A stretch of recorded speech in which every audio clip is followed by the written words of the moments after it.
मक्का clock tower दुनिया के मुकद्दस तरीन मकाम बैतुल्लाह के ऐन सामने एक खूबसूरत इमारत है जिसका इफ्तिताह 2013 में हुआ और उस वक्त ये दुनिया की तीसरी बुलंद तरीन इमारत थी। इस टावर की बुलंदी 607 मीटर यानी तकरीबन 2000 फीट थी और इसकी चोटी पर सुनहरे रंग का खूबसूरत हिलाल यानी पहली तारीख का चांद बनाया गया जो इस कदर बड़ा है कि बहुत फासले से भी इसे देखा जा सकता है। अगरचे बहुत से लोग इस क्लॉक टावर के बारे में बहुत सी मालूमात रखते होंगे, लेकिन इसकी एक चीज है जिसके बारे में यकीनन बहुत कम लोगों को मालूम है और वो ये है कि इस टावर की चोटी पर बनाए गए इस खूबसूरत हिलाल की तह में एक हॉल नुमा खास कमरा मौजूद है जिसकी छत नहीं है। तो क्या ये ओपन एयर रूम किसी सिक्योरिटी गार्ड के लिए तामीर किया गया कि जिसने हर वक्त बैतुल्लाह पर और मक्का क्लॉक टावर पर निगाह रखनी है?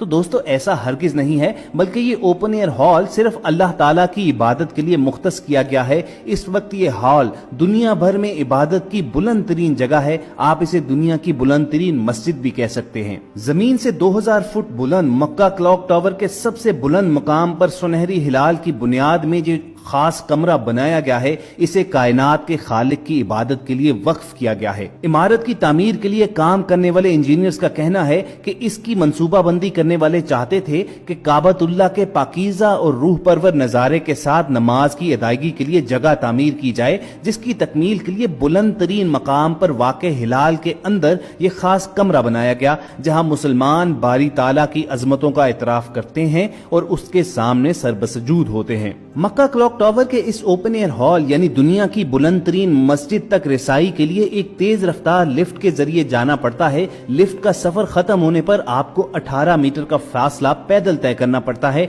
और फिर आदमी इस हिलाल के अंदर बने इस कमरे में पहुंच जाता है जिसकी छत ना होने के बायस इसमें से आसमान साफ नजर आता है और अगर यहाँ से नीचे देखें तो बाकी इमारतों के साथ साथ आपको खाना काबा भी नजर आता है। इस कमरे तक पहुंचने का एक मुतबादल चेयर लिफ्ट भी है जिसे दुनिया की बुलंद तरीन चेयर लिफ्ट होने का एजाज हासिल है। ख़वातीन व हज़रात, मक्का क्लॉक टावर की तमाम अतराफ में नस्ब किए गए घड़ियाल इस कदर बड़े साइज के हैं कि इनमें से हर एक 43 मीटर जगह घेरता है और इन घड़ियालों की हर एक सुई का वजन 1.5 मैट्रिक टन के बराबर है। इस टावर की खूबसूरती को रात के वक्त मजीद 4 चांद लग जाते हैं जब इसमें नस्ब की गई 20 लाख LED लाइट्स रोशन की जाती हैं और पूरा टावर इन रंगारंग रोशनियों में नहा जाता है। ये रोशनियां 17 किलोमीटर के फासले से भी देखी जा सकती हैं। तो दोस्तों ये तो था इस सवाल का जवाब कि मक्का क्लॉक टावर की बुलंद तरीन जगह पर जो कमरा बनाया गया है वो किसके लिए मख्तस है। अमूमन ये कहा जाता था कि ये कमरा सिक्योरिटी टीम के लिए डेडिकेट किया गया है क्योंकि उन्होंने यहाँ इस बुलंदी से बैतुल्लाह और मक्का क्लॉक टावर पर निगाह रखनी होती है। इसी तरह ये भी कहा जाता रहा कि मक्का क्लॉक टावर का सबसे बुलंद तरीन कमरा बादशाह वक्त के लिए बनाया गया है कि वो कभी कभार इस बुलंदी पर आकर इस नजारे से लुत्फानंदोज होते हैं। मगर सही इंफॉर्मेशन यही है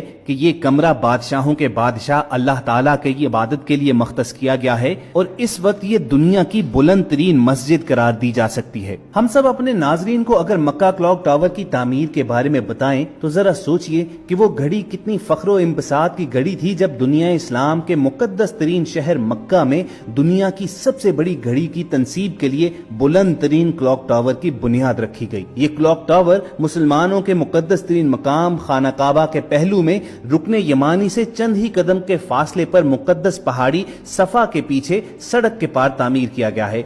इस क्लॉक टावर का संगे बुनियाद 2004 में रखा गया। 2012 में इस क्लॉक टावर की तामीर मुकम्मल हो गई तो माह रमजान के मुकद्दस अयाम में इस क्लॉक को आजमाइशी बुनियादों पर 3 माह के लिए चलाया गया और अगले साल ईद उल फित्र पर इस क्लॉक का बाज़ाब्ता तौर पर सऊदी बादशाह शाह अब्दुल्ला ने इफ्तिताह किया। खाना काबा के साथ जनूब की जानिब अजियाद किला था जिसे तुर्क उस्मानी हुक्मरानों ने 18वीं सदी ईस्वी में तामीर करवाया था।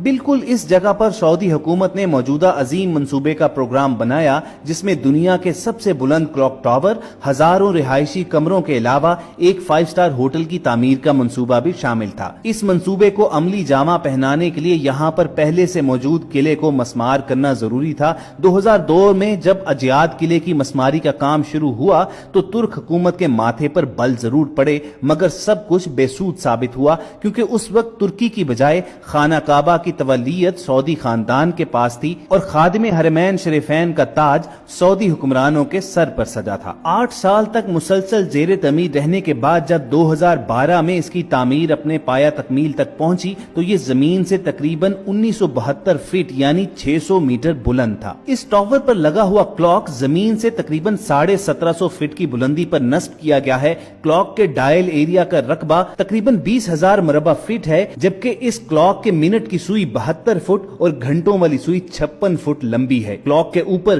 موٹے حروف میں اللہ اکبر لکھا ہوا ہے۔ یہ کلاک حجم کے لحاظ سے لندن کے بگ بین سے بھی 6 گنا بڑا ہے۔ مکہ کلاک ٹاور اس عظیم پروجیکٹ کا حصہ ہے جس میں 3000 کمروں والا ہوٹل بھی شامل ہے، جن میں 858 کمرے لگژری اپارٹمنٹ پر مشتمل ہیں۔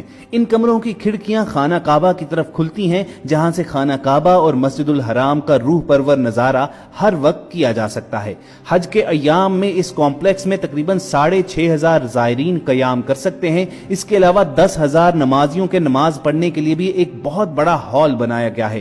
اس پورے پروجیکٹ کی 123 منزلیں ہیں، جن میں 120 زمین کے اوپر اور 3 زیر زمین ہیں۔ اس کلاک ٹاور کی 76 منزلیں ہوٹل کے زیر استعمال ہیں۔ ایک منزل میں اسلامی میوزیم بھی بنایا گیا ہے، جبکہ 20 منزلوں پر مشتمل ایک بہت بڑا شاپنگ مال بھی موجود ہے۔ خواتین و حضرات، کیا آپ جانتے ہیں کہ اس جگہ پر کلاک ٹاور بنانے کا آئیڈیا کیوں آیا؟ 2008 میں دوحہ میں ایک کانفرنس منعقد ہوئی جس میں دنیا اسلام کے نامور جید علماء اور اسکالرز نے حصہ لیا۔ کانفرنس کے دوران وہ اس نتیجے پر پہنچے کہ 125 سالہ پرانا اختیار کردہ گرین وچ مقام دنیا کا مرکزی پوائنٹ نہیں ہے، بلکہ اس دنیا کا مرکزی نقطہ مکہ معظمہ ہے، اور یہ گرین وچ مین ٹائم جسے دنیا کا معیاری وقت قرار دیا گیا ہے مبنی بر حقیقت نہیں ہے۔ انہوں نے کانفرنس میں یہ بات بڑے وثوق اور سائنٹیفک دلائل کے ساتھ ثابت کی کہ مکہ ہی دنیا کا مرکزی مقام ہے۔ اس نتیجے کے پیش نظر ہی سعودی حکومت نے اس جگہ کلاک ٹاور تعمیر کرنے کا بیڑا اٹھایا تاکہ مکہ کلاک ٹاور کا وقت ہی دنیا کا اصلی اور صحیح معیاری وقت کہلانے کا مستحق ٹھہرے۔ اس کانفرنس کے شرکاء نے بربلا اس حقیقت کا اظہار کیا تھا کہ 1884 میں لندن کے ٹائم کو تمام دنیا پر مسلط کیا گیا تھا، جو کہ حقائق کے منافی ہے۔ اب وقت آ گیا ہے کہ کم از کم تمام اسلامی ممالک مکہ کے معیاری وقت کو GMT کے بجائے تسلیم کر لیں اور دنیا کے تمام مسلمان اپنی گھڑیاں مکہ کلاک ٹاور کے وقت ہی سے سیٹ کریں۔ خواتین حضرات، ابھی تک تو یہ ممکن نہیں ہو سکا، مگر امید کی جا سکتی ہے کہ بہت جلد وہ وقت آئے گا کہ مکہ کے وقت کو دنیا کا معیاری وقت مانا جائے گا، کیونکہ سائنس بھی آج اس بات کو مانتی ہے کہ مکہ اور خانہ کعبہ ہی دنیا کا مرکز ہیں۔ دوستو، اس کلاک ٹاور کی اہمیت کے پیش نظر ہی سعودی حکومت نے اس پروجیکٹ پر تقریباً $3 ارب لگا دیے۔ مسجد الحرام میں دی جانے والی 5 وقت کی اذان کی آواز اس کلاک ٹاور سے 7 کلومیٹر کے فاصلے تک بخوبی سنی جا سکتی ہے۔ کلاک کی چھت کے اوپر تقریباً 1800 فٹ کی بلندی پر ایک رصد گاہ بھی بنائی گئی ہے، جو یقیناً دنیا میں سب سے بلند رصد گاہ ہے۔ یہ رصد گاہ مسلمانوں کے مقدس مہینوں کا چاند دیکھنے کے لیے بھی استعمال ہوتی ہے، اور اس رصد گاہ میں اتنی طاقتور دوربینیں نصب کی گئی ہیں کہ بادلوں کی صورت میں بھی چاند دکھائی دے سکتا ہے۔ تو دوستو، یقیناً یہ سعودی حکومت کا ایک قابل فخر کارنامہ ضرور ہے کہ اس نے دنیا کے سب سے بڑے اور بلند کلاک ٹاور کی تعمیر کر کے تمام دنیا کے مسلمانوں کو ایک فخر و انبساط کا لمحہ پرووائڈ کیا ہے۔ اس سے قبل یہی فخر مغربی دنیا کے پاس تھا، گویا دنیا میں بلند و بالا اور فلک بوس